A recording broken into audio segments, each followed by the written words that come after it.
Une véritable tempête polaire, c'est ce que vont vivre une bonne partie des États-Unis pour les fêtes de fin d'année. Salut, c'est Hugo, j'espère que vous allez bien. On est parti ensemble pour une nouvelle plongée dans l'actualité du jour en une dizaine de minutes. Et au passage, pour votre information, contrairement aux années précédentes, il n'y aura pas de pause de ce format des actus du jour à l'occasion des fêtes de fin d'année. En fait, la semaine prochaine, vous aurez toujours donc des actus du jour du lundi au vendredi. Mais en l'occurrence, ce sera des actus plus courtes, en fait une sorte de grosse actualité en bref, présentée chaque jour par un ou une journaliste de l'équipe. De mon côté donc, petite pause sur YouTube et en podcast pendant une semaine. Je continue, cela dit, toujours sur TikTok et je serai de retour sur YouTube et en podcast le 2 janvier. Allez, on commence avec le sujet à la une aujourd'hui. Ce Noël va être d'une grande douceur en France cette année avec des températures avoisinant les 20 degrés dans le sud, mais c'est loin d'être le cas en Amérique du Nord.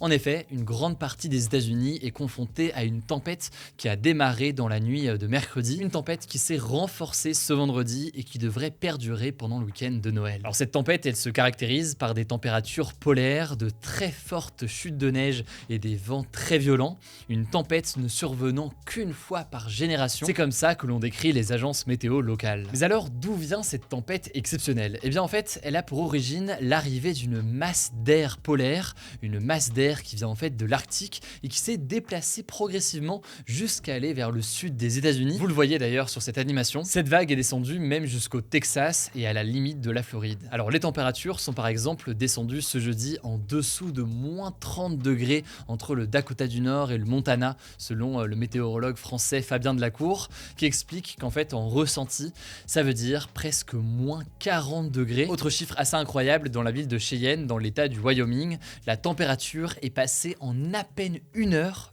de 6 degrés à moins 18 degrés. Par ailleurs, dans ce même état du Wyoming, au cœur de la région des Grandes Plaines, la température ressentie devrait descendre par endroits jusqu'à moins 55 degrés dans les prochains jours, des températures qu'on enregistre habituellement plutôt en Antarctique, et c'est des températures qui ne sont pas sans danger pour la population, vous l'imaginez bien. Résultat donc, dans de très nombreux états qui sont frappés par cette tempête, eh bien de très nombreuses routes sont complètement impraticables et les autorités sont en fait assez débordées.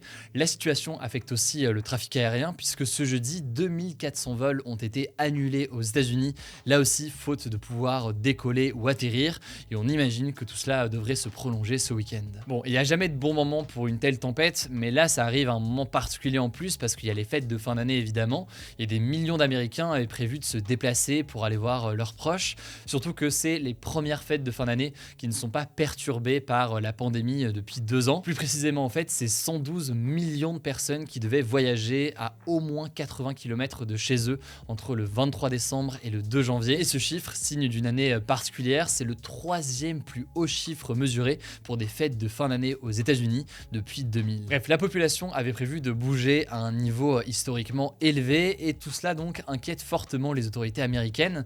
Plusieurs États ont décrété l'état d'urgence et de son côté, le président américain Joe Biden a déclaré, je cite, « S'il vous plaît, prenez cette tempête extrêmement au sérieux. Ce n'est pas comme un jour de neige quand vous étiez enfant. » Bref, on est donc face à des fêtes de fin d'année de tous les dangers, si on peut dire ça comme ça, pour les États-Unis. Et une fois qu'on a dit ça, on peut se demander d'ailleurs dans quelle mesure cette tempête peut être liée au changement climatique. C'est le bon moment de rappeler que quand on parle de changement climatique, c'est un abus de langage en fait de parler de réchauffement climatique, parce que le changement climatique, c'est pas seulement des vagues de chaleur plus importantes, c'est en fait plus largement un dérèglement qui entraîne des phénomènes météorologiques extrêmes de plus en plus fréquents et de plus en plus intenses, comme par exemple des inondations, des cyclones ou encore des vagues de chaleur. Mais justement, récemment, ce qu'ont montré de plus en plus d'études, c'est que ça pourrait aussi potentiellement concerner des vagues de froid extrêmes de plus en plus présentes et de plus en plus intenses. Et évidemment, il ne faut pas confondre la météo qui est sur un temps court et le climat qui analyse des tendances sur un temps plus long. Mais il y a donc une possibilité que ces phénomènes météorologiques qu'on observe en ce moment aux États-Unis eh bien, se multiplient dans les prochaines années. En tout cas, je voulais savoir plus en détail comment tout cela se forme d'un point de vue scientifique. Là, je ne suis pas rentré dans les détails, mais je vous mets en description un très bon article du New York Times qui explique tout cela en détail, sachant que l'article est en anglais. Je vous mets aussi du coup d'autres liens en description en français. Et je vous laisse tout de suite avec Blanche pour le reste des actualités en bref. Merci Hugo et salut tout le monde. On commence avec une première info et ça concerne les grèves de train. Eh bien, on l'a appris ce vendredi matin, tous les syndicats ont signé l'accord proposé par la direction de la SNCF au sujet des augmentations de salaire et donc le préavis de grève des syndicats pour le nouvel an est levé. Alors attention, ça concerne bien seulement le week-end du nouvel an, donc le 31 décembre et le 1er janvier.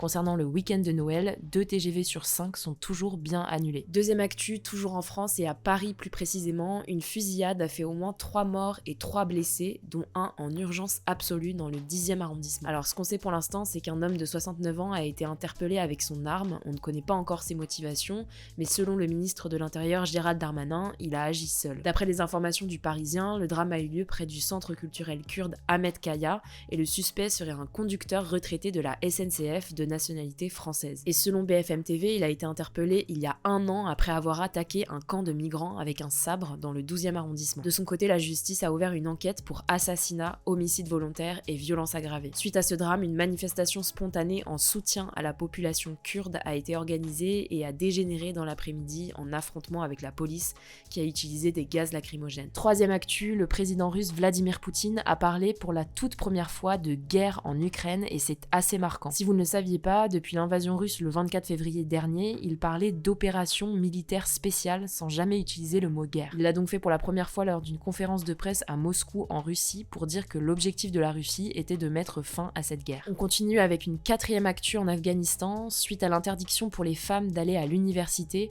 plusieurs professeurs et étudiants afghans ont décidé de démissionner ou de quitter les cours pour les soutenir. Ils ont fait savoir qu'ils ne reviendraient pas tant que les femmes n'étaient pas réintégrées. Si vous n'aviez pas suivi, en fait, il y a quelques jours, les talibans, donc le groupe islamique armé au pouvoir dans le pays depuis août 2021, a décidé d'interdire aux femmes d'aller à l'université, elles qui étaient déjà privées de collège et de lycée. Le ministre afghan par intérim de l'enseignement supérieur a justifié ce choix en déclarant que les étudiantes, je cite, ne respecteraient pas le code vestimentaire. À voir donc si cette menace des hommes fera basculer la situation, on vous tiendra au courant. 5e actu rapidement, Sam Bankman-Fried, le fondateur de FTX, une plateforme d'échange de crypto-monnaies qui a fait faillite en novembre, a été remis en liberté après avoir payé une caution de 250 millions de dollars. En attendant son procès, il sera assigné à résidence chez ses parents en Californie. En gros, il est poursuivi pour 8 chefs d'accusation, notamment pour fraude et association de malfaiteurs, et il venait tout juste d'être envoyé aux États-Unis alors qu'il était jusqu'ici aux Bahamas. Alors je vais pas rentrer dans les détails de toute la faillite de FTX, mais je vous renvoie à notre vidéo sur le sujet du mois de novembre, je vous mets le lien en description. 6e actu, et c'est une autre affaire judiciaire qui concerne cette fois-ci le tueur en série Charles Sobrage, plus connu sous le nom du Serpent,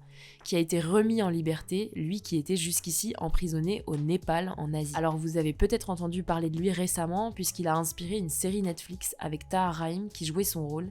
Il a été condamné en 2003 au Népal pour le meurtre de 2 touristes nord-américains dans les années 70. Et donc la justice népalaise a estimé qu'il devait être remis en liberté à cause de ses problèmes de santé.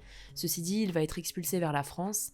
A priori, il ne devrait pas aller en prison car la justice népalaise autorise la libération des prisonniers alités qui ont déjà purgé les 3/4 de leur peine. Enfin, on termine avec une actu qui fait chaud au cœur en cette veille de réveillon, ça fait plaisir.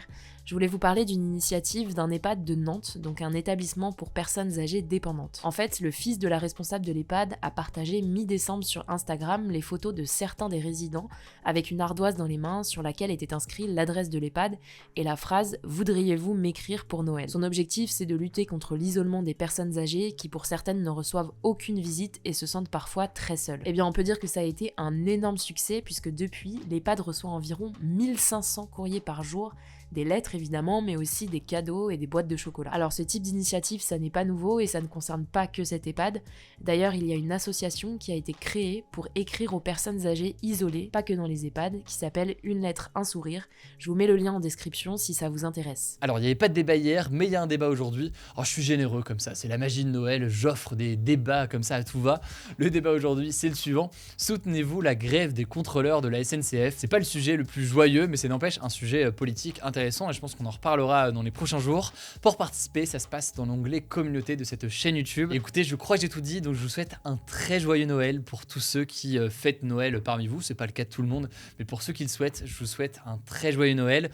Une pensée tout de même pour toutes les personnes qui passeront Noël seules cette année. Je vous souhaite plus largement d'excellentes fêtes de fin d'année. Et on se retrouve du coup lundi pour le retour des actus du jour, exceptionnellement pendant une semaine en format un petit peu plus court, avant la reprise du format habituel à partir du 2 janvier.